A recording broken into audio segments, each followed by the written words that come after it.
Shalom, selamat pagi. Salam sejahtera buat kita semua, Bapak Ibu yang ada di rumah, bahkan juga yang mendengarkan melalui YouTube, bahkan juga jemaat Tuhan yang ada di gereja. Saya percaya bahwa kita boleh ada sampai sekarang semua karena berkat kemurahan Tuhan yang luar biasa dalam kehidupan kita, di mana kita selalu mengalami kebaikan-kebaikan Tuhan dalam hidup kita, karena tiada satupun yang luput dari kasih Tuhan. Kita sebagai orang-orang yang diberkati oleh Tuhan adalah wajib untuk bersyukur kepada Tuhan atas berkat kemurahan Tuhan. Bapak Ibu, kita belajar bagaimana kita bisa menjadi orang yang bijak, bagaimana kita bisa menyikapi segala sesuatu itu dengan bijak. Tema kita di pagi hari ini adalah menyikapi segala sesuatu dengan bijak. Kalau kita arti dari menyikapi itu adalah mengambil sikap terhadap sesuatu hal, ya. Dan bijak berbicara mengenai orang yang memiliki sikap, ya, yang tepat, ya, dalam menyikapi setiap keadaan dan peristiwa. Dia memiliki sikap hati yang baik, yang tepat di dalam menyikapi sesuatu hal, ya, dalam segala hal yang terjadi, baik atau buruknya situasi yang dia alami. Karena dia disebut sebagai orang yang bijak. Kita yang ada di gereja, baik juga yang ada di rumah, yang mendengarkan melalui online, kita pastikan bahwa kita ini adalah orang-orang yang bijak, ya? Orang-orang yang memiliki pengetahuan dalam Tuhan. Kalau kita melihat di dalam Amsal pasal yang ke-8 ayat yang ke-33, Amsal pasal 8 ayat yang ke-33, saya akan bacakan. Dengarkanlah didikan, maka kamu menjadi bijak. Janganlah mengabaikannya. Bapak Ibu yang diberkati oleh Tuhan, kita melihat bahwa didikan ini salah satu yang diperlukan oleh banyak orang. Didikan ini juga tidak hanya diterima oleh anak PAUD, oleh sekolah dasar, SMP, SMA, bahkan universitas, bahkan perkuliahan. Tidak seperti itu. Tetapi didikan ini diperlukan oleh banyak orang, ya, bahkan orang tua, lansia, baik muda, tua, segala macam, ya, diperlukan sekali didikan, ya. Bagaimana didikan itu? Didikan yang seperti apa? Terutama kita yang berbicara dalam segi kerohanian, yang berbicara mengenai didikan di dalam firman Tuhan, ya. Amsal ini mengandung didikan, ya, Bapak Ibu, ya. Jadi kitab Amsal ini bagaimana ketika kita supaya bisa menjadi orang yang berhikmat, ya, dia memberikan banyak nasihat, banyak didikan yang membangun kehidupan kita, ya. Didikan ini berbicara mengenai ada satu pengetahuan, ya, ada ilmu. Siapa sih yang tidak membutuhkan pengetahuan dalam kehidupannya, ya? Semua kita butuh pengetahuan, ya. Pengetahuan di dalam pengelolaan usaha, pengetahuan di dalam pengelolaan sesuatu hal yang kita kerjakan, ya. Kita harus memiliki pengetahuan bagaimana kita cara jual beli yang baik, bagaimana cara mempromosikan barang, bagaimana cara kita mempromosikan barang baru kepada konsumen. Nah, itu adalah kita harus mempunyai pengetahuan.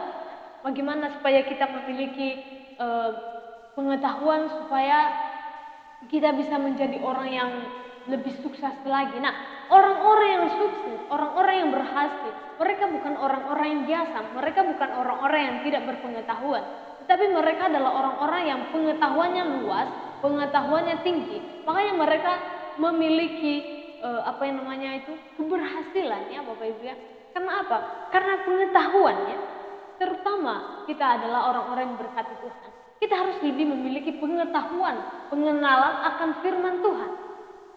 Bahkan kita juga, Bapak Ibu, bagaimana kita diberikan nasihat, ya, supaya bisa kehidupan kita ini dapat menjadi orang yang bijak. Walaupun pengetahuan kita banyak, tetapi ketika kita tidak menjadi orang yang bijak, sama halnya adalah dengan kesia-siaan.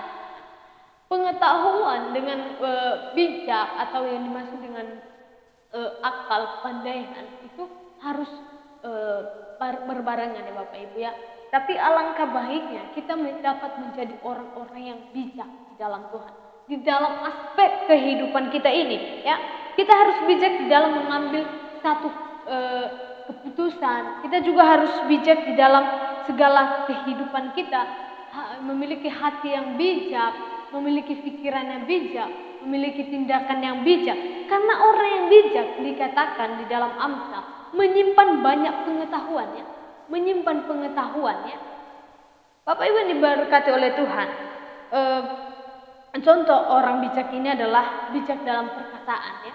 Bagaimana ketika kita memiliki kebijakan atau hati yang bijak di dalam perkataan kita ya, di dalam memotivasi orang, mengeluarkan perkataan-perkataan yang bijak ya, tidak menjadi batu sandungan, tidak menjadi kutuk ya, tetapi kita mengeluarkan perkataan-perkataan yang bijak bagi setiap orang, bagi kalangan siapapun ya. Bagaimana orang bijak itu ya, seperti yang kalau kita melihat orang bijak dapat menjadi berkat ya. Orang bijak dapat menjadi berkat. Yang dikatakan di dalam Ayub pasal yang keempat, ayat yang ketiga sampai yang keempat. Ayub pasal yang keempat, kita bisa lihat di sana Bapak Ibu. Dalam Ayub pasal yang keempat, ayat yang ketiga dan keempat. Sesungguhnya engkau telah mengajar banyak orang, dan tangan yang lemah telah engkau kuatkan. Orang yang jatuh telah dibangunkan oleh kata-katamu, dan lutut yang lemas telah kau kokohkan. Nah, bagaimana Ayub ini dalam kehidupannya sebelum dia dikatakan diterpa oleh badai kehidupan. Nah, sahabatnya Elifas ini mengakui bagaimana ketekunannya, bagaimana dia hidup takut akan Tuhan, taat kepada Tuhan. Tetapi ketika pencobaan itu datang Bapak Ibu, akhirnya sahabat-sahabat Ayub ini mulai mencela Ayub. Dia telah menjadi berkat di dalam kehidupannya. Dia telah bisa dikatakan memberikan pengajaran-pengajaran yang baik bagi orang-orang sekitarnya ya. Dia memberikan motivasi, dia bisa membangun jiwa orang lain ya.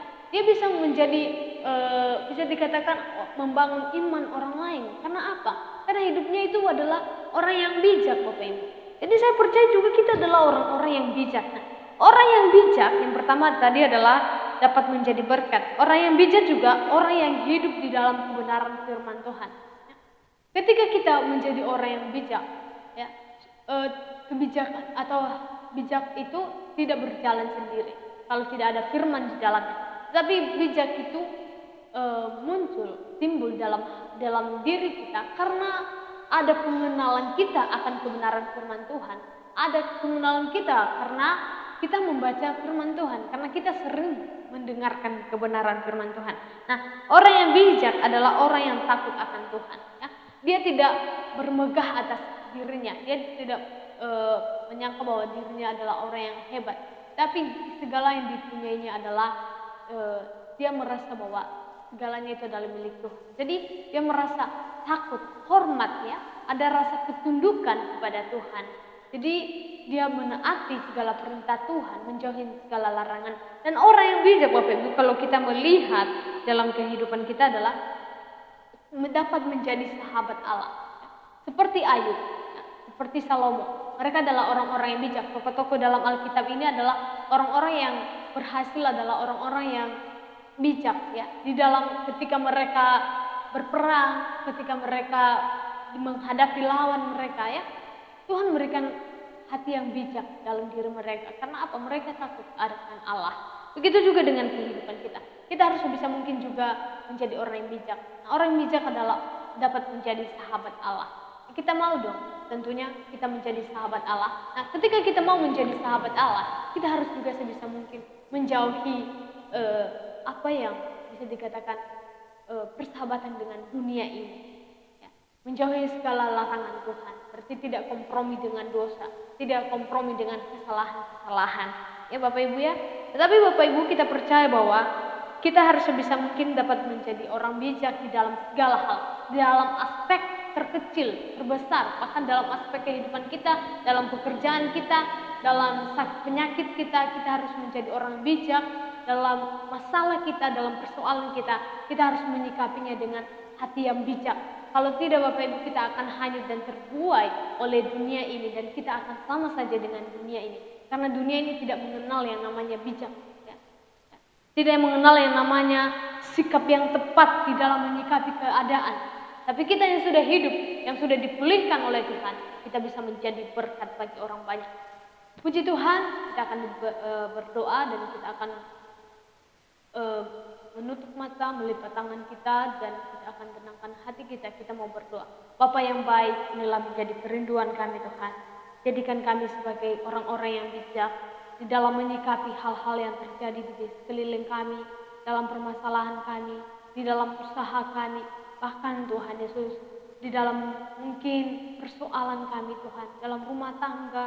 Tapi kami percaya Tuhan Yesus, kami telah diberikan hati yang bijak oleh Tuhan. Kami bisa menyelesaikannya bersama dengan Tuhan.